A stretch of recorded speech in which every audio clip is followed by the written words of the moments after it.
കർത്താവിൻ്റെ പരിശുദ്ധമായ നാമം ഈ പകൽ ഒരു പ്രാവശ്യം കൂടെ മഹത്വപ്പെടട്ടെ.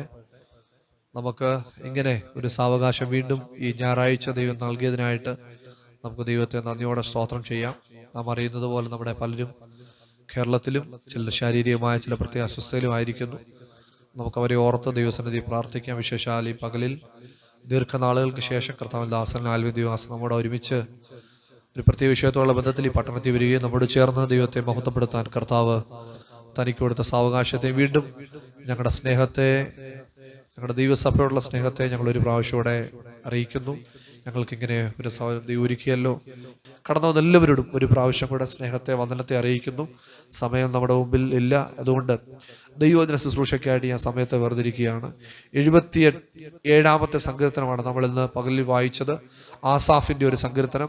1-2 വാക്യങ്ങൾ അത് നമുക്കൊന്ന് വായിക്കേണ്ട ആവശ്യമുണ്ട്. എല്ലാവരും വേദപുസ്തകം ഒന്ന് എടുത്താട്ടെ.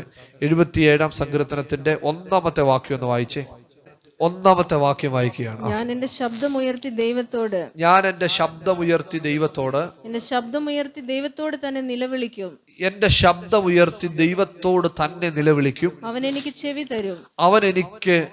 തരും. കേട്ടോ, ഈ സങ്കീർത്തനം കേട്ടോ. 73-ാമത്തേതും ആസാഫിന്റെ ഒരു സങ്കീർത്തനമാണ്. അവിടെയും ആസാഫ് പറയുന്ന വാക്യം ഒന്ന് വായിച്ചാട്ടെ. 73-ന്റെ 1-ാമത്തെ വാക്യം ഒന്ന് വായിച്ചേ. ദൈവം ഇസ്രായേലിന് നിർമ്മല ഹൃദയമുള്ളവർക്ക് തന്നെ നല്ലവനാകുന്നു നിശ്ചയം. അടുത്ത വാക്യം. എന്നാൽ എന്റെ കാലുകൾ ഏറെക്കുറെ ഏകദേശം ഇടറി, എന്റെ കാലടികൾ ഏറെക്കുറെ വഴുതിപ്പോയി. മതി. 73 മുതലുള്ള സങ്കീർത്തനങ്ങൾ ആസാഫിന്റെ സങ്കീർത്തനങ്ങളായിട്ട് നമുക്ക് കാണാൻ പറ്റും. നമ്മൾ വായിച്ച ഈ 77-ാം സങ്കീർത്തനങ്ങളിൽ ചോദ്യങ്ങൾ ദൈവത്തോട് ചോദിക്കാറുണ്ട്. നമ്മൾ പല പ്രാവശ്യം പറഞ്ഞിട്ടുണ്ട്, നമ്മുടെ എന്തെങ്കിലും ചോദ്യങ്ങൾ നമ്മൾ ദൈവത്തോട് ചോദിക്കുന്നതിനകത്ത് തെറ്റൊന്നുമില്ല. നിങ്ങളുടെ ഏത് കാര്യത്തിനും മറുപടി തരാൻ ജീവനുള്ളൊരു ദൈവത്തെയാണ് നമ്മൾ ആശ്രയിക്കുകയും നമ്മൾ അവനെ ദൈവമായും നമ്മുടെ രക്ഷകനായിട്ട് നമ്മൾ കരുതുകയും ചെയ്യുന്നത്. അതുകൊണ്ട് സങ്കീർത്തനത്തിന് മറ്റെല്ലാ പുസ്തകങ്ങളിൽ നിന്നുള്ള വ്യത്യാസം തന്നെ അതാണ്. സങ്കീർത്തനം ചിലപ്പം മുറിപ്പെടുത്തിയെന്നിരിക്കും, ചിലപ്പം ആശ്വസിപ്പിച്ചെന്നിരിക്കും, ചിലപ്പോൾ ചോദ്യചിഹ്നങ്ങൾ കണ്ടെന്ന് വന്നേക്കാം, അതിൻ്റെ ഉത്തരങ്ങൾ വെളിപ്പെടും. പക്ഷേ ആസാഫിൻ്റെ ഈ 1-2 സങ്കീർത്തനങ്ങൾ നോക്കിയാൽ മതി, ഒത്തിരി ചോദ്യങ്ങൾ അതിനിടെ ചോദിക്കും. 73-ലും ഒത്തിരി ചോദ്യങ്ങൾ ചോദിക്കുന്നുണ്ട്. 77-ാം സങ്കീർത്തനത്തിൽ ഒത്തിരി ചോദ്യങ്ങളുണ്ട്. ഏകദേശം ഒരു 6 ചോദ്യങ്ങൾ 77-ാം സങ്കീർത്തനത്തിൽ ആസാഫ് ദൈവത്തോട് എന്ത് ചെയ്യുന്നുണ്ട്? ചോദിക്കുന്നുണ്ട്. പ്രിയരെ നോക്കിക്കോണേ, നാം ഈ ദൈവശബ്ദം കേൾക്കുമ്പം നമ്മൾ മനസ്സിലാക്കേണ്ട പ്രധാനപ്പെട്ട കാര്യം എന്താണെന്ന് ചോദിച്ചാൽ, നമ്മുടെ ഏത് ചോദ്യത്തിനും അവൻ്റെ പക്കൽ ഉത്തരവുണ്ടെന്ന് നമ്മൾ അറിഞ്ഞിരിക്കണം. ഹലോ, കേൾക്കുന്നുണ്ടേ? നമ്മൾ എവിടെങ്കിലുമൊക്കെ ക്ലാസ്സിൽ പഠിക്കുമ്പം, ഇപ്പോൾ ഓർക്കുക, നമ്മുടെയൊക്കെ സ്കൂളിലൊക്കെ സമയത്ത് ക്ലാസ് എല്ലാം എടുത്ത് കഴിയുമ്പോൾ ടീച്ചർ ചോദിക്കും, എന്തെങ്കിലും സംശയം ഉണ്ടെങ്കിൽ ചോദിക്കണം, ഇല്ലേ? നമ്മളൊക്കെ ചോദിക്കുമോ? നമുക്ക് ചോദ്യമേ ഇല്ല. മനസ്സിലായോ? 2 രീതി കൊണ്ടാണ് നമ്മൾ ചോദ്യം ചോദിക്കാത്തത്. 1-ാമത്തെ ചോദ്യം ചോദിക്കാത്തതെന്ന് ചോദിച്ചാൽ, നമുക്ക് ഇതുവരെ ആ സ്റ്റോറി എന്ത് ചെയ്തിട്ടില്ല, മനസ്സിലായിട്ടില്ല. എന്ന് വെച്ചാൽ, ഞാൻ ചോദിച്ചാൽ ആരോട് ചോദിക്കുന്നു, എപ്പോൾ ചോദിക്കുന്നു, എന്തിന്? 1-ാമത്തെ കാര്യം സ്റ്റോറി മനസ്സിലായാലും നമ്മൾ ചോദിക്കത്തില്ല. 2-ാമത്തെ കാര്യം നമ്മൾ ചോദിക്കാതിരിക്കാൻ കാര്യം എന്താണെന്നറിയോ? നമ്മൾ ചോദിക്കാനുള്ള കാര്യം പൊതുമധ്യത്തിൽ ചോദിക്കാനുള്ളൊരു ധൈര്യക്കുറവ്. കേൾക്കുന്നുണ്ടോ? നിങ്ങൾ കേൾക്കുന്നുണ്ടേ? നിങ്ങൾക്ക് ദൈവം ഒരു ലീഡർ ആവാൻ കൃപ തന്നിട്ടുണ്ടോ എന്നൊക്കെ നിങ്ങളുടെ ലൈഫ് കൊണ്ട് നിങ്ങൾക്ക് അറിയാൻ പറ്റും. നമ്മൾ അങ്ങനെയാണ് ഓരോരുത്തരെ മനസ്സിലാക്കാൻ പറ്റുന്നത്. കുഞ്ഞിലേ മുതലേ നമുക്കറിയാൻ പറ്റും നമ്മളെ ദൈവം ഒരു ലീഡർഷിപ്പിലേക്കൊക്കെ വിളിച്ചിട്ടുണ്ടോന്ന്. കാരണം എന്നറിയോ, എങ്ങും കയറാത്തടത്തും നമ്മൾ ഇടിച്ചു കയറും. അതെന്താണെന്നറിയോ? ദൈവം പണ്ട് മുതലേ നമ്മളെ അതിലേക്ക് ട്രെയിൻ ചെയ്തുകൊണ്ടിരിക്കുന്നുണ്ടാണ്. അതൊന്നും ഇതൊന്നും അല്ല, അത് മോശമായ കാര്യമൊന്നുമല്ല. നമ്മൾ പറയുന്നത് ആവശ്യമില്ലാത്തല്ല, അതാ പ്രശ്നമല്ല ഞാൻ പറഞ്ഞേ. നമ്മൾ ചെറിയ അവസരങ്ങൾ കിട്ടുമ്പോഴേ കണ്ടോ, അവർ അതിനകത്ത് പുറകോട്ട് മാറത്തില്ല. അവർ അറിയാവുന്നത് പോലെ അത് ചെയ്യാൻ ശ്രമിക്കും. കാരണം അവരുടെ ഉള്ളിൽ ദൈവം ആ ലീഡർഷിപ്പിലേക്കുള്ള ഗിഫ്റ്റ് ദൈവം അവർ കൊടുത്തിട്ടുണ്ട്. അതുകൊണ്ട് പതുക്കെ കിട്ടുന്ന അവസരത്തിൽ അവരെന്ത് ചെയ്യും? മുൻപോട്ട് വരാൻ വേണ്ടി ദൈവത്തിൻ്റെ സന്നിധിയിൽ, അല്ലെങ്കിൽ ദൈവം അവരെ ഉപയോഗിച്ചെടുക്കുകയാണ് ചെയ്യുന്നത്. ഇവിടെ നോക്കിക്കേ, ഒത്തിരി ചോദ്യങ്ങൾ ആസാഫ് ചോദിക്കുന്നൊരു സങ്കീർത്തനമാണ് 77-ാമത്തെ സങ്കീർത്തനം.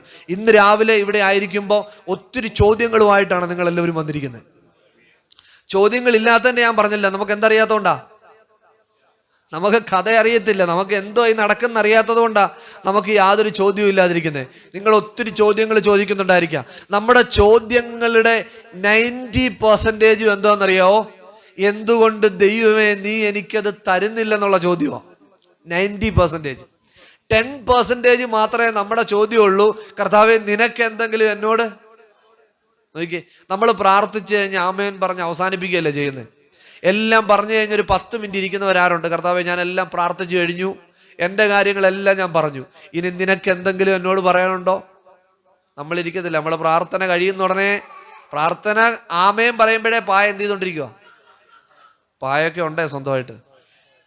കേട്ടോ, ഞാൻ കഴിഞ്ഞ ദിവസങ്ങളിൽ പറഞ്ഞു, നമ്മുടെ പ്രാർത്ഥന തടയുന്ന പ്രധാനമായ ഒരു ഘടകം എന്താണെന്നറിയോ? നമ്മൾ വില കൂടി മേടിച്ചിട്ട മെത്തയാ. നമ്മുടെ പ്രാർത്ഥനയെ ഏറ്റവും കൂടുതൽ തടയുന്നത് വേറെ ആരുമല്ല. ആരാ തടയുന്നറിയോ? നമ്മൾ വില കൊടുത്ത് മേടിച്ചിട്ട. കാരണം അതിലിരിക്കും എന്തോ പറ്റും. നോക്കിയേ, കസേലയിൽ നിന്നിട്ടും കുറങ്ങാൻ പറ്റുന്നെങ്കിൽ പിന്നെ എനിക്ക് മെത്തേലെ കാര്യം ചിന്തിക്കാവുന്നതേ ഉള്ളൂ. നോക്കിക്കോണേ, അപ്പോൾ ഇവിടെ ചോദിക്കേ, 6 പ്രധാനപ്പെട്ട ചോദ്യങ്ങൾ ആസാഫ് ചോദിക്കുക. അതാണ് നമ്മളൊന്ന് മനസ്സിലാക്കാൻ വേണ്ടി ശ്രമിക്കുന്നത്. നമുക്കൊന്ന് വായിക്കാം. ആദ്യം തന്നെ ഞാൻ ഈ വാക്യം വായിച്ചത് എന്തിനാണെന്നറിയോ? ഒരു ഉത്തരത്തോടു കൂടിയാണ് ആസാഫ് ഈ സങ്കീർത്തനം തുടങ്ങുന്നത്. 73-ാമത്തെ സങ്കീർത്തനത്തിൽ ഒത്തിരി ചോദ്യം ഉണ്ടെങ്കിലും ഉത്തരത്തോടു കൂടിയാണ് ആസാഫ് തുടങ്ങുന്നത്. 73:1 വായിച്ച വാക്യം എന്തായിരുന്നറിയോ? ദൈവം ഇസ്രായേലിന് നിർമ്മല ഹൃദയമുള്ളവർക്ക് തന്നെ നല്ലവനാവുന്നു നിശ്ചയം. കണ്ടോ, ആദ്യം തന്നെ അവന് പറയുകയാണ് ദൈവം നല്ലവനാണ്. കണ്ടോ, ചോദ്യങ്ങളൊക്കെ ചോദിക്കുന്നതിന് മുന്നമേ നീ എന്തിനിങ്ങനെ വഴിവഴിപ്പിൽ നിർത്തിയിരിക്കുന്നു, നീ അവർ വെള്ളം ധാരാളം വലിച്ചു കുടിക്കുന്നു, ഒത്തിരി ചോദ്യങ്ങൾ ചോദിക്കുന്നതിന് മുന്നമേ ആസാഫ് ഉത്തരം പറഞ്ഞുകൊണ്ടാണ് തുടങ്ങുന്നത്. ഇതുപോലെ തന്നെ 77-ാം സങ്കീർത്തനത്തിന്റെ 1-ാമത്തെ വാക്യത്തിൽ നമ്മൾ കാണുന്നത് ഇങ്ങനെയാണ്: ഞാൻ എൻ്റെ ശബ്ദമുയർത്തി ദൈവത്തോട് നിലവിളിക്കും. വാക്യം, അവൻ എനിക്ക് ചെവി തരും. ഇന്ന് പകലിൽ ഉറപ്പുണ്ടോ?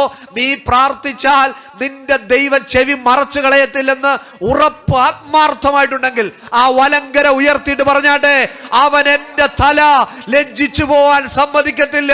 നീതിമാൻ അനർത്ഥങ്ങൾ അസംഖ്യമാകുന്നു, എങ്കിലും യഹോവ അതിൽ നിന്നൊക്കെയും അവനെ വിടുവിക്കുന്നു. ഈ പകലിൽ ബലഹീനരായിട്ട് ഇവിടുന്ന് എഴുന്നേൽക്കരുത്, ബലമുള്ളവരായിട്ട് എഴുന്നണം. നിനക്ക് വിഷയങ്ങൾ അനവധിയാണെങ്കിലും നിന്റെ ദൈവം നിന്റെ വിഷയങ്ങളുടെ പരിഹാരകനാണ്. ഹല്ലേലൂയ. ഈ സങ്കീർത്തനം കേട്ടിട്ട് ആശ്വാസം പ്രാപിച്ചു പോവല്ല. ഈ സങ്കീർത്തനം കേട്ടിട്ട് പറയണം, അതെ ഞാൻ എഴുന്നേൽക്കും. ഞാൻ എന്തിനായി പ്രാർത്ഥിക്കുന്നുവോ, എന്തിനായി യാചിക്കുന്നുവോ, അതെന്റെ കണ്ണിന്റെ മുൻപിൽ ഞാൻ കാണും. ചുമ്മാ എഴുന്നേറ്റ് പോവല്ല കേട്ടോ. ഞാൻ എടുക്കാം, ഈ സങ്കീർത്തനത്തിൽ എടുക്കാം. എങ്കിലും ഞാൻ നേരത്തെ കയറി അങ്ങ് പറയുക, സങ്കീർത്തനം അവസാനിക്കുന്നത് എങ്ങനെയാണെന്നറിയാവോ? അവൻ തൻ്റെ ജനത്തെ ഒരാട്ടിൻകുട്ടിയെ പോലെ നടത്തും. മനസ്സിലായോ? നമുക്കറിയാം, ഞാൻ എൻ്റെ വീട്ടിൽ പ്രാവിനെ വളർത്തിയിട്ടുണ്ട്, ആട്ടിൻകുട്ടിയെയും വളർത്തിയിട്ടുണ്ട്. ഇത് വളരെ ബലഹീനമായ ഒരു പക്ഷി വളരെ ബലഹീനമാണ്. ആടും ഇതുപോലൊക്കെ തന്നെ. നമ്മൾ കാണുമ്പോൾ ഇടിക്കുമെന്നൊക്കെ വിചാരിക്കുമെങ്കിലും ആടും വളരെ അശുവാണ്. മനസ്സിലാവുന്നുണ്ടോ? ഇതിനെ രണ്ടിനെ ഞാൻ വളർത്തിയിട്ടുണ്ട്. വേദപുസ്തകത്തിലൊരു വാക്യം ഇന്ന് രാവിലെ ഞാൻ വായിച്ചപ്പോൾ റെഫറൻസിൽ വന്നു. ആ വാക്യം ഒന്ന് വായിച്ചിട്ട് വേണം നമുക്കങ്ങ് പോവാം. എന്നിട്ട് നമുക്ക് സങ്കീർത്തനത്തിലേക്ക് വരാം. യെശയ്യാ പ്രവചനം 63-ാമത്തെ അധ്യായം അതിന്റെ 11ഉം 12ഉം വാക്യം ഒന്ന് വായിക്കണേ. അപ്പോൾ അവന്റെ ജനം മോശയുടെ കാലമായ പുരാതന കാലം ഓർത്തു പറഞ്ഞത് അവരെ തന്റെ ആടുകളുടെ അവരെ തന്റെ ആടുകളുടെ ഇടയനോടുകൂടെ സമുദ്രത്തിൽ നിന്ന് കരേറുമാറാക്കിയവൻ എവിടെ? കണ്ടോ, അവര് പറയുക, പഴയ കാര്യങ്ങളെ നോക്കിയിട്ട് പറയുക, മോശയുടെ കാലത്ത് തന്റെ ജനത്തെ ആടുകളെ പോലെ കരേറുമാക്കിയവൻ എവിടെ? അടുത്ത വാക്യം, അവരുടെ ഉള്ളിൽ തന്നെ പരിശുദ്ധാത്മാവിനെ കൊടുത്തവൻ എവിടെ? അവരുടെ ഉള്ളിൽ തന്നെ പരിശുദ്ധാത്മാവിനെ കൊടുത്തവൻ. രണ്ടാമത്തെ ചോദ്യം, അടുത്ത വാക്യം, തന്റെ മഹത്വമുള്ള ഭുജം മോശയുടെ വലങ്കൈക്കൽ ചെയ്യുമാറാക്കി. ഞാൻ ഇവിടെ നിർത്തിക്കോട്ടെ. നമ്മൾ കണ്ടു, ഈ ചെങ്കടൽ പിളർന്നപ്പോൾ മോശ എന്തോ ചെയ്തേ? തന്റെ വലങ്കരം പിടിച്ചായിട്ട് നമ്മൾ കാണുന്നു. പ്രിയരെ, ഒരർത്ഥം മനസ്സിലാക്കണം. നിന്റെ വലങ്കരം ഉയർത്തി നീ നിന്റെ ഭവനത്തിൽ പ്രാർത്ഥിക്കുമ്പോൾ നിന്റെ കരത്തിന്റെ മുകളിൽ യഹോവയുടെ വലങ്കരമാണ് വെളിപ്പെട്ടിരിക്കുന്നത്. ഹല്ലേലൂയ. മോശ ബലഹീനനായിരിക്കുന്ന അവന്റെ മുൻപിൽ ചെങ്കടൽ തുറന്നതിന്റെ കാരണം ഈ എളിയവൻ നിലവിളിച്ചു, യഹോവ കേട്ടു, സകല കഷ്ടങ്ങളിൽ നിന്ന് വിടുവിച്ചിരിക്കുന്നു. അപ്പൊ മോശ കൈ ഉയർത്തിയപ്പോ ചെങ്കടൽ വിടുവിക്കപ്പെടാൻ വിടുതൽ പ്രാപിക്കാനുള്ള കാരണം എന്താണെന്നറിയാവോ? ആ കരത്തിന്റെ മുകളിൽ യഹോവയുടെ ഭുജം വെളിപ്പെട്ടത് കൊണ്ടാ. നീ ഇന്ന് പകലിൽ കർത്താവേ, ഞാൻ കരമുയർത്തി കരമടിച്ച് എന്റെ ഭവനത്തിൽ ഞാൻ പ്രാർത്ഥിക്കുമ്പോൾ എന്റെ കരത്തിന് മുകളിൽ നിന്റെ ബലമുള്ള കരം വെളിപ്പെടണമേ. ഹല്ലേലൂയ. നമ്മളൊരു ഊഹാബോഹത്തിൽ ഇന്ന് പകൽ എഴുന്നേറ്റ് പോവല്ല. കേൾക്കണം, നിങ്ങളുടെ പ്രാർത്ഥന കേൾക്കുന്ന ഒരു ദൈവമുണ്ടെന്നുള്ള ബോധം നമ്മളെ ഭരിക്കണം. 77:1 നമ്മൾ വായിച്ച വാക്യം അങ്ങനെയായിരുന്നു. ഞാൻ എന്റെ ശബ്ദം ഉയർത്തി ദൈവത്തോട് തന്നെ നിലവിളിക്കും, അവൻ എനിക്ക് ചെവി തരും. ഹല്ലേലൂയ. സാധാരണ നമ്മളൊരു ദൂത് കേട്ട് വീട്ടിൽ ചെല്ലുമ്പോൾ മറന്നുപോവുക ചെയ്യുന്ന കേൾക്കരുത് കേട്ടോ. പിശാച് എന്നും ചെയ്യുന്ന ടെക്നിക്ക് എന്തോന്നറിയോ? അനുഗ്രഹിക്കപ്പെടുന്നില്ല എന്നവൻ പറഞ്ഞുകൊണ്ടേയിരിക്കും. അവന്റെ തന്ത്രം അത്. അവൻ എന്നും ഉപയോഗിക്കുന്ന ഈ 2025 നമ്മൾ ഈ പുതിയ മാസത്തിലേക്ക് പ്രവേശിച്ചല്ലോ, ഇന്നും അവൻ ഉപയോഗിച്ചുകൊണ്ടിരിക്കുന്ന ടെക്നിക്കാണ് നീ അനുഗ്രഹിക്കപ്പെടുന്നില്ല എന്ന് പറഞ്ഞുകൊണ്ടേയിരിക്കും. ഓക്കെ, നമ്മളിവിടെ വായിച്ചോണേ. 1 കണ്ടു, അവൻ ആടുകളെ, അടുത്തത് പരിശുദ്ധാത്മാവിനെ കൊടുത്തു. അടുത്ത വാക്യം വായിച്ചേ, അതെ യെശയ്യാ പ്രവചനം. അവരെ തന്റെ ആടുകളുടെ ഇടയനോടുകൂടെ സമുദ്രത്തിൽ നിന്ന് കരേറുമാറാക്കിയവന് എവിടെ? അടുത്ത വാക്യം, അവരുടെ ഉള്ളിൽ തന്റെ പരിശുദ്ധാത്മാവിനെ. സാധാരണഗതിയിൽ ഓൾഡ് ടെസ്റ്റ്മെന്റ് വായിക്കുമ്പോൾ ആത്മാവ് മേൽ വരുന്നതാണ് നമുക്കറിയാവുന്നേ. കേൾക്കുന്നുണ്ടോ? ആത്മാവ് എവിടാ വരുന്നേ? നമ്മൾ കണ്ടു, ആത്മാവ് ശിംശോന്റെ മേൽ വന്നു, ആത്മാവ് മേൽ വന്നു എന്നാ കാണുന്നേ. യെശയ്യാ പ്രവചൻ ആത്മാവിൽ പറയുക, ആത്മാവ് മേൽ മാത്രമല്ല, ആത്മാവിനെ ഉള്ളിൽ നൽകിയവൻ. ഉണ്ടോ? ഹൃദയത്തിന് വ്യത്യാസം വരണമെങ്കിൽ, നിങ്ങളുടെ ഭവനത്തിൽ ആർക്കെങ്കിലും ഹൃദയത്തിന് വ്യത്യാസം വരണമെങ്കിൽ പ്രാർത്ഥിക്കണം, കർത്താവേ, ജനത്തിന്റെ ഉള്ളിൽ ആത്മാവിനെ പകർന്നവൻ ആ കഠിന ഹൃദയത്തിലേക്ക് ഒരു പുതിയ ഹൃദയം നൽകുവാൻ നിന്റെ ആത്മാവിനെ നീ പകരണമേ. ഹല്ലേലൂയ. സിസ്റ്റർ അടുത്ത വാക്യം വായിച്ചേ. തന്റെ മഹത്വമുള്ള ഭുജം മോശയുടെ വലങ്കൈക്കൽ ചെല്ലുമാറാക്കി. അടുത്ത വാക്യം, തനിക്കൊരു ശാശ്വത നാമം കണ്ടോ? തനിക്കൊരു ശാശ്വത നാമം ഉണ്ടാക്കേണ്ടതിന് അവരുടെ മുമ്പിൽ വെള്ളം വിഭാഗിക്കുകയും അവർ ഇടറാതെ വണ്ണം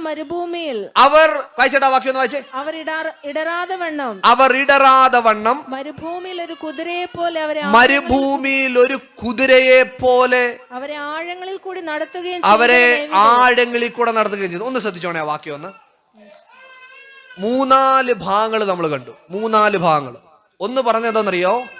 അവൻ ആടുകളെ പോലെ അവരെ നടത്തുമാറാക്കി. മറ്റൊന്ന് കണ്ടത്, അവൻ പരിശുദ്ധാത്മാവിനെ ഉള്ളിക്കൊടുത്തു. ശ്രദ്ധിച്ചിരുന്നോണേ. അടുത്ത കാര്യം പറഞ്ഞത് എന്തോന്നറിയാവോ? മോശയുടെ ഭുജത്തോട് അവന്റെ ഭുജം അടുത്തു വന്നു. മനസ്സിലായോ? ഇവിടെ നമ്മൾ വായിച്ച വാക്യത്തിന്റെ അടുത്തൊരു വാക്യം കണ്ടോ? അവൻ ജനത്തെ എങ്ങനെ നടത്തിയെന്നാ എഴുതിയിരിക്കുന്നേ. വായിച്ചാട്ടെ ആ വാക്യം മാത്രം. അവർ ഇടറാതെ വണ്ണം മരുഭൂമിയിൽ ഒരു കുതിരയെ പോലെ അവരെ ആഴങ്ങളിൽ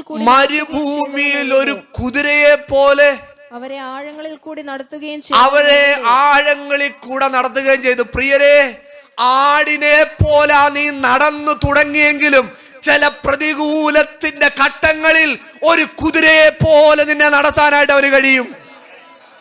ഹലോ, കേട്ടോ? നിങ്ങൾ വ്യത്യാസം വരുന്ന കണ്ടോ? അവൻ ഇടയൻ ആടുകളെ നടത്തുന്നത് പോലെ നടത്തിയേ. ഒരു സാഹചര്യം വന്നപ്പോഴത്തേക്ക്, അല്ലെങ്കിൽ ആടിന്റെ ബലത്തിന് കഴിയത്തില്ലെന്ന് കണ്ടപ്പോഴത്തേക്ക് അതിനെ എന്തോ ആക്കി എഴുതിയിരിക്കുന്നേ? അവനൊരു കുതിരയെ പോലെ അതിനെ കടത്തി എന്നാ എഴുതിയിരിക്കുന്നേ. പ്രിയരെ, ഇന്ന് പകലിൽ നിനക്ക് ബലം കുറവാണെങ്കിൽ ബലം പകർന്ന് ഒരു പുതിയ ശക്തിയോടെ നിന്നെ മുൻപോട്ട് കൊണ്ടുപോകാൻ ദൈവത്തിന് പറ്റും. ഇന്ന് പകൽ നമ്മൾ പ്രാർത്ഥിക്കേണ്ടത് അതാണ്. കഴിഞ്ഞ 2-3 ആഴ്ചക്ക് മുമ്പ് നമ്മൾ കേട്ടു, യഹോവയുടെ ബലം ഞങ്ങൾക്ക് ആവശ്യമായിരിക്കുന്നു. ഇതിന്റെ ആശയം നിങ്ങൾ മനസ്സിലാക്കുന്നുണ്ടേ? എങ്ങനാ ജനത്തെ നടത്തിക്കൊണ്ട് വന്നേ? ആടുകൾ കയറിപ്പോകുന്നത് പോലെ നടത്തിക്കൊണ്ട് വന്നേ. ഈ കുതിരയുടെ പ്രത്യേകത എന്താണെന്നറിയാവോ? വെടിയുടെ ഒച്ച കേട്ടാൽ പിന്നെ അതിന് മുൻപും പിൻപും തിരിഞ്ഞു നോക്കത്തില്ല. പ്രിയരെ, നീ അവന്റെ വിളി കേട്ടിട്ടുണ്ടെങ്കിൽ പിന്നെ നിനക്ക് തിരിഞ്ഞോടാനായിട്ട് സാധ്യമല്ല.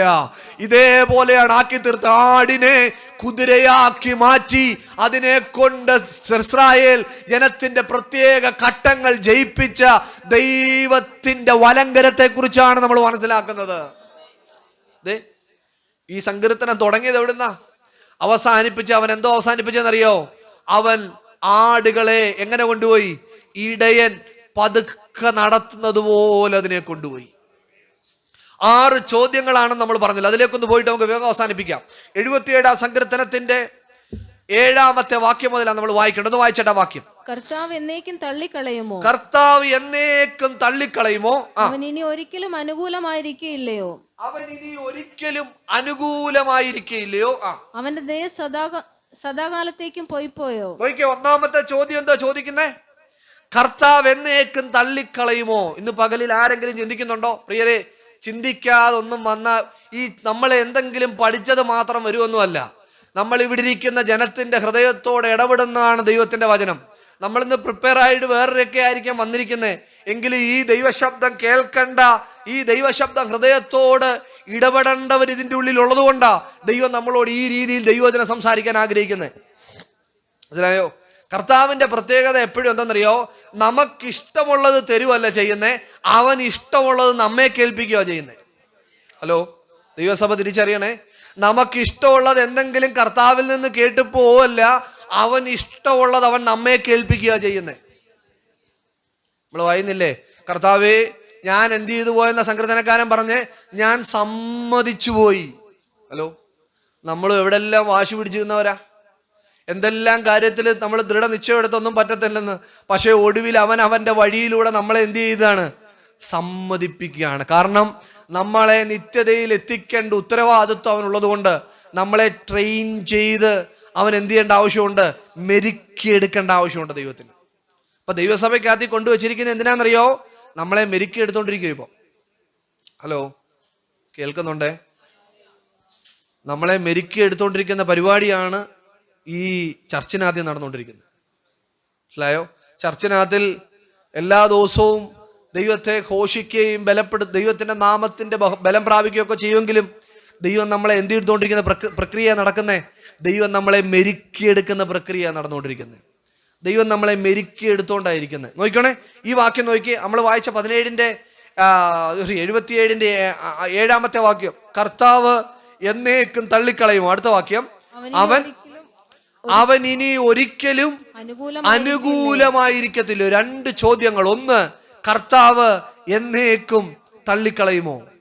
അടുത്ത ചോദ്യം ചോദിക്കുന്നു, അവൻ എന്നേക്കും എന്തായിരിക്കത്തില്ലയോ? അവൻ അനുകൂലമായിരിക്കയില്ലയോ? ഓക്കെ സിസ്റ്റർ, അടുത്ത വാക്യം നമ്മൾ കണ്ടോ. അവന്റെ ദയ സദാകാലത്തേക്കും പോയിപ്പോയോ? ഇത് നമ്മൾ സാധാരണയായിട്ട് പറയുന്ന ഒരു വാക്കോ. എന്ന് വെച്ചാൽ, ദൈവമേ നിന്റെ ദയ എന്നിൽ നിന്ന് എന്ത് ചെയ്തു പോയോ? പറഞ്ഞേ മാറിപ്പോയോ?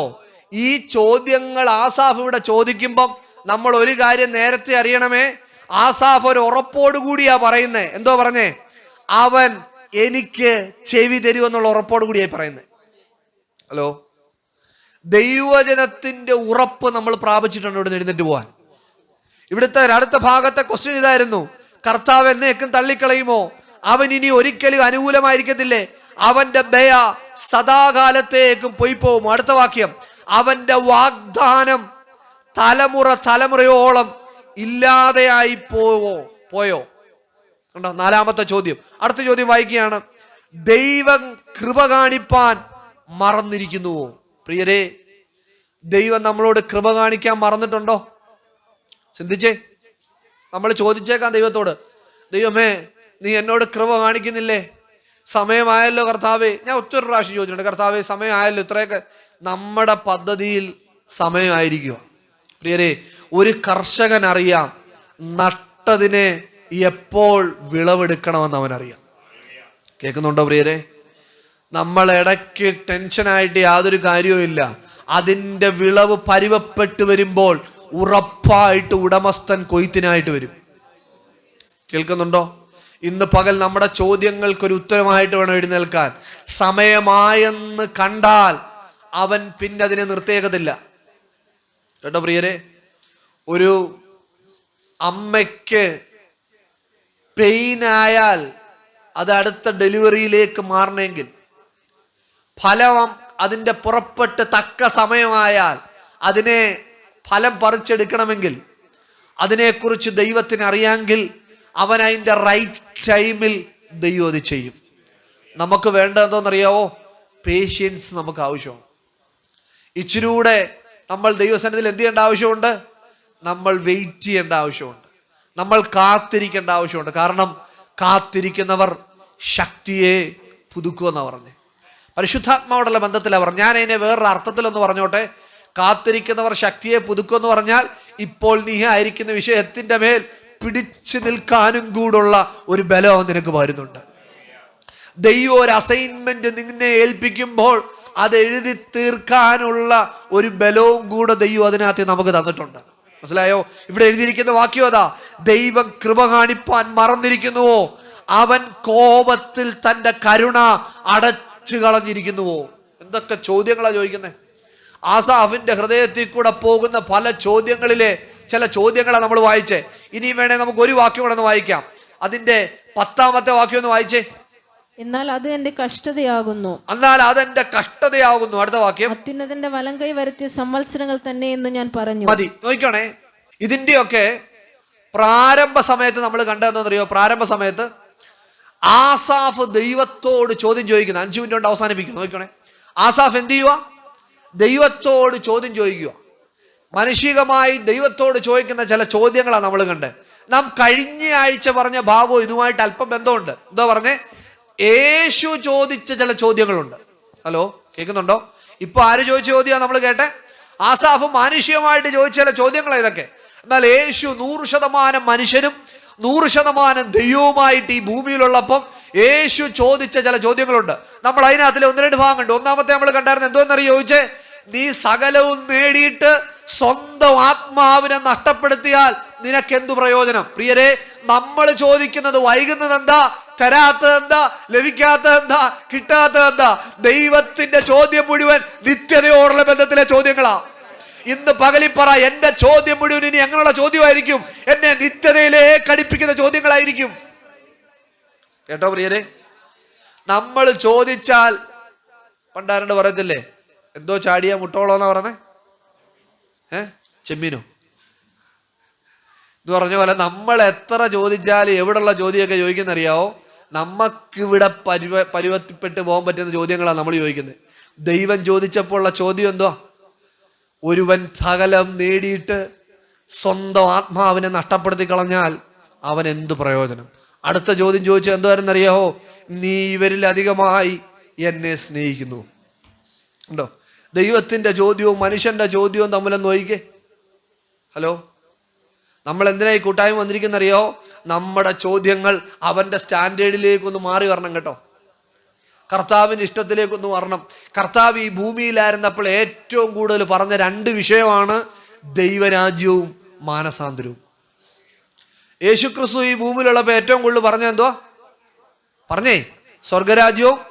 നമ്മുടെ ഇന്നത്തെ പോസ്റ്റർ മുഴുവൻ ദൈവരാജ്യവും മാനസാന്തരവുമാ. പക്ഷെ വാക്യം എടുക്കുന്നതും അതാ. പറഞ്ഞു തീരുമ്പോഴത്തേക്ക് എവിടെ കൊണ്ടെത്തുമെന്നറിയാവോ? ഈ ലോകത്തിൽ നിന്നെ രാജാവാക്കി തീർക്കും. ഹലോ, ശരിയാണോ? നിങ്ങൾ തന്നെ ചിന്തിച്ചോ. എടുക്കുന്ന വാക്യം ക്രൂശ് നിമിത്തം ഭോഷനൊക്കെയാ എടുക്കുന്നേ.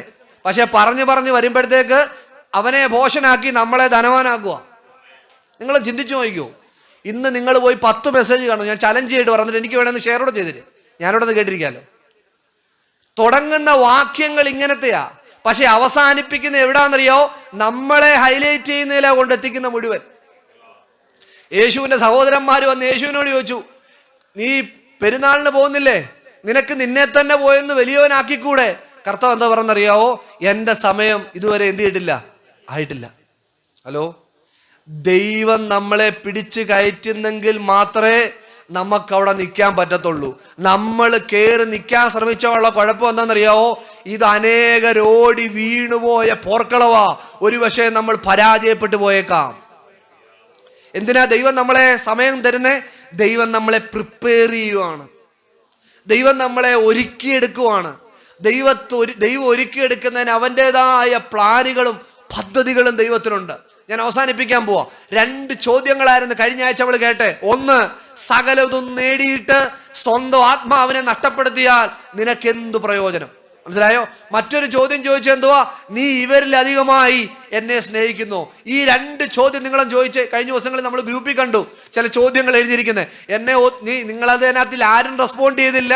ഞാൻ റെസ്പോണ്ട് ചെയ്തത് ഞാൻ മിടുക്കനായോണ്ടല്ല. ഞാൻ 50 പ്രാവശ്യം എന്നോട് ചോദിച്ചു സ്വന്തമായിട്ട്, കർത്താവേ എന്തുവാ എഴുതി വെച്ചിരിക്കുന്നത്? പ്രിയരേ, നമുക്കാരെയും പറ്റിച്ച് ജീവിക്കാം. ഞാൻ കുടുംബമായിട്ട് ജീവിക്കുമ്പം തന്നെ എനിക്ക് എൻ്റെ ഭാര്യയെ പറ്റിച്ച് ജീവിക്കാൻ പറ്റും.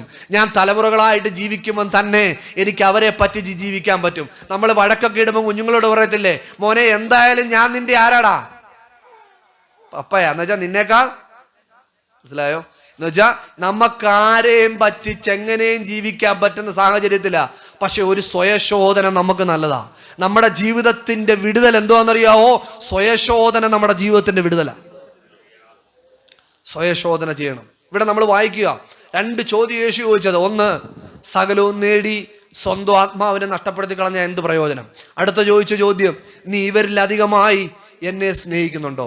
നമ്മൾ യേശുവിനെയും സ്നേഹിക്കുന്നുണ്ട്. ഹലോ, നമ്മൾ യേശുവിനെയും സ്നേഹിക്കുന്നുണ്ട്. പക്ഷെ യേശുവിന്റെ ചോദ്യം അതല്ല, നീ ഇവരിലധികമായിട്ട് എന്നെ സ്നേഹിക്കുന്നുണ്ടോ? ചോദ്യം മനസ്സിലായില്ലെങ്കിൽ ഒന്നുകൂടെ പറയാം. യേശുവിനെ സ്നേഹിക്കുന്നു എന്നല്ല ചോദ്യം. എല്ലാ കൺവെൻഷനിലും ആള് കൈപൊക്കിട്ട് പറയുന്നത്, കർത്താവേ എനിക്ക് നിന്നെ വേണം, ഞാൻ നിന്നെ സ്നേഹിക്കുന്നു. പക്ഷെ യേശുവിന്റെ ചോദ്യം അതല്ല, നീ ഇവരിലധികമായിട്ട് എന്നെ സ്നേഹിക്കുന്നു. അവിടെയാണ് ധനവാനായ മനുഷ്യൻ പറഞ്ഞത്, നീ സകലവും വിറ്റിട്ട് പിന്നെ വന്ന് എന്നെ അനുഗമിക്കാൻ പറഞ്ഞപ്പോ അവനെ പിന്നെ കിട്ടിയില്ല. പ്രിയരെ, നിങ്ങളൊക്കെ ഇവിടെ തന്നെ ഉണ്ടേ. ചൈനയില് വലിയ ഉണർവിന്റെ പ്രസംഗം നടക്കുക, ഉണർവ് പ്രസംഗം നടക്കുക. അപ്പൊ ഉണർവ് പ്രസംഗം നടക്കാൻ നേരം ചോദിച്ചു, നിങ്ങൾക്ക് 2 വീടുള്ളവർ 1 വീട് ദൈവസഭയ്ക്കായിട്ട് കൊടുക്കാൻ പറ്റുമോ? അപ്പൊ എല്ലാരും പറഞ്ഞു ഞങ്ങൾ കൊടുക്കാം. 2 വണ്ടിയുള്ളവർ 1 വണ്ടി ദൈവസഭയ്ക്ക് വേണ്ടി കൊടുക്കാം. പേടിക്കണ്ട കേട്ടോ, ഞാൻ ചോദിക്കത്തൊന്നുമില്ല. അടുത്ത ആള് ചോദിച്ചു, നിങ്ങൾക്ക് 2 എണ്ണം നിങ്ങളുടെ ഭവനത്തിൽ നിങ്ങൾക്ക് 2 ഉയർന്ന ഓഫീസുകൾ ഉണ്ടെങ്കിൽ അതിലൊരെണ്ണം ആർക്കെഴുതി കൊടുക്കണം? സഭയ്ക്ക് എഴുതി കൊടുക്കണം. എല്ലാവരും കൈവക്കി. അടുത്ത ചോദ്യം ചോദിച്ചു, നിങ്ങളുടെ വീട്ടിൽ 2 പശു ഉണ്ടെങ്കിൽ അതിൽ 1 പശു ദൈവസഭയ്ക്ക് കൊടുക്കുമോ? ആരും കൈവക്കിയില്ല. കാരണം അവിടെ ഉള്ളവർക്ക് മൊത്തം ഉള്ളത് എന്തുവാരെന്നറിയോ? വേറൊന്നും ഇല്ലായിരുന്നു. ഹലോ, 2 വീടില്ല, 2 കാറില്ല, 2 ഓഫീസില്ല. ആകെ ഉള്ളത് എന്തുവായിരുന്നു? നമ്മളെല്ലാത്തിനും കൈവക്കും. ഉള്ളത് പറയുമ്പോൾ നമ്മൾ എന്ത് ചെയ്തില്ല. ഇതാ കർത്താവ് ചോദിച്ചേ, നീ ഇവരിലധികമായി എന്നെ സ്നേഹിക്കുന്നുണ്ടോ? ഒന്ന് പറഞ്ഞേ കേട്ടോ. നമ്മൾ എല്ലാം ചെയ്യാൻ കർത്താവ് ഞാൻ എന്തും ചെയ്യാന്നൊക്കെ പറയും. ജീവിതത്തിൽ ഏറ്റവും വലുത് എന്തോന്നറിയോ? അവനോടൊപ്പം സമയം സ്പെൻഡ് ചെയ്യുന്ന. കർത്താവ് ശിഷ്യന്മാരെ സ്വീകരിച്ചതും തിരഞ്ഞെടുത്തത് പോലും എന്തിനാണെന്നറിയോ? അവനോടൊപ്പം ഇരിക്കാൻ വേണ്ടിയാ. പ്രിയരെ, നോക്കിക്കോണേ, നിങ്ങൾ ഇവിടെ ഇരിക്കുന്നവർ കർത്താവ് അനുവദിച്ചാൽ ദൈവം നിങ്ങളെ ആക്കുന്ന രീതിയിലൊക്കെ നിങ്ങൾക്ക് പ്രയോജനപ്പെടാം. പക്ഷേ അവനോടൊപ്പം ഇരിക്കാൻ കഴിയാത്തൊരു ലൈഫാണോ നമ്മളുടെ എന്ന് ചിന്തിച്ചു നോക്കണം. ഏത് തിരക്കിന്റെ മുമ്പിലും അവനോടൊപ്പം ഇരിക്കാൻ പറ്റുമോ അറിയണം. മനസ്സിലായോ? ഞാനൊരു ചോദ്യം ഇന്ന് എനിക്കൊന്ന് അത്രേ ചോദിക്കാൻ പറ്റത്തുള്ളൂ, സമയം ഒത്തിരി പോയി. ഒറ്റ ചോദ്യം മാത്രം ചോദിച്ചാൽ അവസാനിപ്പിക്കാം. ഒരു വാക്യം ഒന്ന് വായിക്കാം നമുക്ക്. മർക്കോസ് സുവിശേഷം 10-ാമത്തെ അധ്യായം 51-ാമത്തെ വാക്യം ഒന്ന് വായിച്ചേ. യേശു അവനോട് ഞാൻ നിനക്ക് എന്തു ചെയ്തു തരണമെന്ന് നീ ഇച്ഛിക്കുന്നു എന്ന് ചോദിച്ചത്. നോക്കിയേ, യേശു ചോദിച്ച അടുത്തൊരു ചോദ്യമോ നമ്മളിപ്പോ കണ്ടു. ഒന്ന് ചോദിച്ചു, ആസാഫ് ചോദിച്ച കാര്യങ്ങൾ നമ്മൾ മനസ്സിലാക്കി. യേശു ചോദിച്ച ഒരു ചോദ്യം എന്തുവായിരുന്നു? നിങ്ങൾ സകലവും നേടി ആത്മാവിനെ നഷ്ടപ്പെടുത്തി കളഞ്ഞ എന്ത് പ്രയോജനം? നീ ഇവരിലധികമായി എന്നെ സ്നേഹിക്കുന്നോ? മറ്റൊരു ചോദ്യം യേശു ഒരു വ്യക്തിയോട് ചോദിക്കുവാണ്. ആ ചോദ്യം എന്തെന്നറിയോ? യേശു അവനോട് വ്യക്തിപരമായ ചോദിക്കുന്നത്, ഞാൻ നിനക്ക് എന്തു ചെയ്തു തരേണം? ഹലോ, കേട്ടോ ചോദ്യം? യേശു എന്താ ചോദിച്ചേ? ഞാൻ നിനക്ക് എന്ത് ചെയ്തു തരണം? പ്രിയരെ, ഒത്തിരി ചോദ്യങ്ങൾ ചോദിക്കുന്നതിന്റെ നടുവിലും നിങ്ങളുടെ പേഴ്സണൽ കാര്യങ്ങൾ ദൈവത്തിന് പ്രധാനപ്പെട്ട കാര്യമാണ്. കേൾക്കുന്നുണ്ടോ? ഞാൻ പറഞ്ഞല്ലോ, അവൻ നിത്യതയെക്കുറിച്ചും നിത്യജീവനെ കുറിച്ചും നിന്നെ ഒരുക്കുന്നതിനെ കുറിച്ചും ഒക്കെ പറഞ്ഞാലും നിങ്ങളുടെ പേഴ്സണൽ കാര്യം അവന് പ്രധാനപ്പെട്ട കാര്യമാണെന്നാ ഞാനീ പറഞ്ഞേ. കുറച്ചുകൂടെ ലളിതമായിട്ട് പറഞ്ഞാൽ, നിന്റെ അടുക്കളയിൽ ഒരു വസ്തു കുറവായതുപോലും ചോദിച്ച് തിട്ടപ്പെടുത്താൻ കഴിവുള്ളൊരു ദൈവത്തെ നമ്മൾ പറയുന്നത്. നിനക്ക് ഞാൻ എന്തുവാ ചെയ്തു തരേണ്ടത്? ഇന്ന് പകലിൽ ദൈവം നിങ്ങളോട് ചോദിക്കുക, കർത്താവേ ഞാൻ നിനക്ക് എന്താ ചെയ്തു തരേണ്ടേ എന്ന് ചോദിച്ചാൽ എന്ത് ഉത്തരവായിരിക്കും നിങ്ങൾ പറയാനായിട്ട് ആഗ്രഹിക്കുന്നത്? ഹലോ, നോക്കിക്കേ, ദൈവം നമ്മളോടൊരു ചോദ്യം ചോദിക്കുക, ഞാൻ നിനക്ക്, ഇതൊരു വ്യക്തി ഒരു പ്രത്യേക വിടുതലിനോടുള്ള ബന്ധത്തിലാണ് നിൽക്കുന്നത്. അദ്ദേഹത്തെ എന്റെ മുകളിലത്തെ ഒരു വാക്യം ഒന്ന് വായിക്കോ, ആ സാഹചര്യം ഒന്ന് മനസ്സിലാക്കാൻ വേണ്ടിയാ. മർക്കോസ് 10:50 സാഹചര്യ വാക്യം ഒന്ന് വായിച്ചു, അതിന് മുമ്പോട്ടുള്ള വാക്യം ഒന്ന് വായിച്ചു. അവൻ തന്റെ പുതപ്പ് ഇട്ട് കളഞ്ഞ് ചാടി എഴുന്നേറ്റ് യേശുവിന്റെ അടുക്കൽ വന്നു. യേശു അവനോട് ഞാൻ നിനക്ക് എന്ത് ചെയ്തു തരണമെന്ന് നീ ഇച്ഛിക്കുന്നു എന്ന്. ഇവിടെ ഒരു മനുഷ്യന്റെ വിടുതലിനോടുള്ള ബന്ധത്തിലാണ് ചോദിക്കുന്നത്. അപ്പൊ ചോദിക്കുകയാണ്, ഞാൻ നിനക്ക് എന്ത് ചെയ്തു തരണമെന്ന് നീ ഇച്ഛിക്കുന്നു. കണ്ടോ, ദൈവം ഇങ്ങോട്ട് ചോദിക്കുക, ഞാൻ നിനക്ക് എന്ത് ചെയ്തു തരണം? പ്രിയരെ, അവന്റെ ചോദ്യത്തിന്റെ എല്ലാം മുമ്പിൽ, ഞാൻ അവസാനിപ്പിച്ചോട്ടെ, അവന്റെ ചോദ്യത്തിന്റെ എല്ലാം മുമ്പിൽ അതൊരു ചോദ്യമായി കിടക്കണമെന്ന് അവൻ ആഗ്രഹിക്കുന്നില്ല. ഞാൻ പറഞ്ഞു, ഒന്നും മനസ്സിലായില്ല. അവന്റെ ചോദ്യത്തിന്റെ മുമ്പിൽ ആ ചോദ്യം ക്വസ്റ്റ്യൻ മാർക്ക് കൊണ്ട് തീർണമെന്നല്ല അവൻ ആഗ്രഹിക്കുന്നത്. അവൻ അതിനൊരു ഉത്തരം പ്രതീക്ഷിക്കുന്നു. ഇന്ന് പകലിൽ നിന്റെ ഹസ്ബൻഡിന്റെ നിന്ന്, നിന്റെ ഭാര്യയുടെ നിന്ന്, നിന്റെ കുഞ്ഞിൽ നിന്ന്, നിന്റെ സഭയിൽ നിന്ന്, നിന്റെ മാതാപിതാക്കളിൽ നിന്ന്, എന്തിന് നിന്നിൽ നിന്ന് തന്നെ ദൈവം ഒരു ഉത്തരം പ്രതീക്ഷിക്കുന്നു. ദൈവം നമ്മൾ ഇന്നൊരു ഉത്തരം പ്രതീക്ഷിക്കുന്നു. ദൈവ ഉത്തരത്തിന് നമ്മൾ എടുക്കുന്ന തീരുമാനം, അല്ലെങ്കിൽ നമ്മൾ എടുക്കുന്ന ഉത്തരത്തിന് മുകളിലാണ് എന്തിന്നെ ആ ശുശ്രൂഷ പോലും നടക്കുന്നത്. കേൾക്കുന്നുണ്ടോ? നമ്മൾ ദൈവസന്നിധിയിൽ എടുത്ത ചോദ്യത്തിന് ഉത്തരവാണ് ഇന്ന് പകൽ. കർത്താവ് ചോദിച്ചില്ലേ, നിങ്ങൾ എന്നെ അനുഗമിക്കാൻ തയ്യാറാണോ എന്ന് ചോദിച്ചപ്പോൾ നമ്മളെന്താ പറഞ്ഞേ? അതേ കർത്താവേ, ഞാൻ നിന്നെ അനുഗമിക്കാൻ തയ്യാറാണ്. അതിന്റെ വെളിച്ചത്തിലാണ് നമ്മൾ ഇന്ന് പകൽ ഇവിടെ ആയിരിക്കുന്നത്. എല്ലാ കണ്ണും ഒരു നിമിഷം ദൈവത്തിൽ അടയട്ടെ. ആസാഫ് പറഞ്ഞ എങ്ങനെയാണ്? അതെ, അവൻ എൻ്റെ പ്രാർത്ഥന കേൾക്കും, അവന്റെ ചെവി എൻ്റെ പ്രാർത്ഥനയിൽ അവൻ തുറക്കുന്ന ദൈവമാണ്. എല്ലാ കണ്ണുകളും ഒരു നിമിഷം അടയട്ടെ. ഞങ്ങളുടെ ദൈവമേ, സ്വർഗീയ പിതാവേ, ഞങ്ങളെ അങ്ങയുടെ സന്നിധിയിലേക്ക് സമ്പൂർണ്ണമായി ഞങ്ങൾ ഏൽപ്പിക്കുന്നു. ഈ പകലിൽ ഞങ്ങൾ അനേക ചോദ്യങ്ങളുമായിട്ട് ദൈവസന്നിധിയിലായിരിക്കുന്നു. ശാരീരികമായുള്ള വിഷയം, മാനസികമായുള്ള വിഷയം, സാമ്പത്തികമായുള്ള വിഷയം, ആരോടും ഞങ്ങൾക്ക് പറയാൻ കഴിയാത്ത ഞങ്ങളുടെ വിഷയം, ഞങ്ങൾ സമസ്ത വിഷയങ്ങളെയും നിന്റെ കരങ്ങളിൽ ഏൽപ്പിക്കുന്നു. കാരണം ഞങ്ങളുടെ ഏത് വിഷയത്തിനും ഒരേ ഒരു ഉത്തരമേ ഉള്ളൂ. ആ ഉത്തരത്തിന്റെ പേര് യേശു എന്നാകയാൽ ഞങ്ങൾ അങ്ങയുടെ മുഖത്തേക്ക് ഞങ്ങൾ നോക്കുന്ന കർത്താവേ, സഭയായി ഞങ്ങളെ താഴ്ത്തുന്നു. മഹത്വം ഞങ്ങൾ അങ്ങേ കേൾപ്പിക്കുന്നു. യേശുവിൻ നാമത്തിൽ തന്നെ സ്വർഗീയ പിതാവേ, ആമേൻ.